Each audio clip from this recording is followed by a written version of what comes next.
আচ্ছা, এইবারে যে আমাদের এখানে বন্যা হচ্ছে, বন্যা মানে কতবার হলো, কি ধারা একটু ব্যাপারটা বলুন তো। ছবার ছবার যে বন্যা হলো এখানে চাষবাসের পরিপ্রেক্ষিতে রাখে পচে গেছে।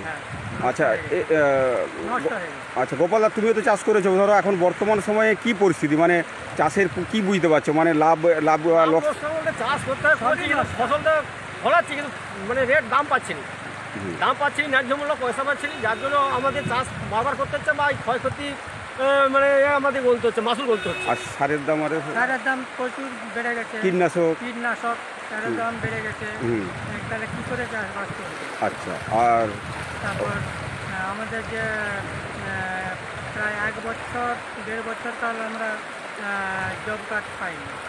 জব কার্ড মানে 100 দিনের কাজটা 1.5 বছর না 3 বছর? হ্যাঁ 3 বছর।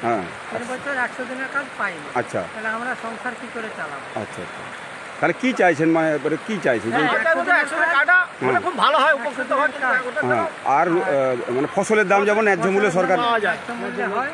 হ্যাঁ, আর এটাই ঘাটালে যে জেলা সম্মেলন হবে, কৃষক সভার, কৃষক সভা জেলা সম্মেলন হবে, সেটা যেমন এই কথাটা আলোচনা হয়। আচ্ছা, আর এই যে বন্যা হচ্ছে, এই যে রাস্তাঘাটের ব্যাপারে কিছু বলার নেই? রাস্তাঘাটের ব্যাপারে এইগুলো কি চাইছেন? হ্যাঁ, মানে এটা সামান্য একটু উঁচু করে দিলে তো ব্যাপারটা যাতায়াত করতে পারে। করা যায় বা আচ্ছা, ঠিক আছে, ধন্যবাদ।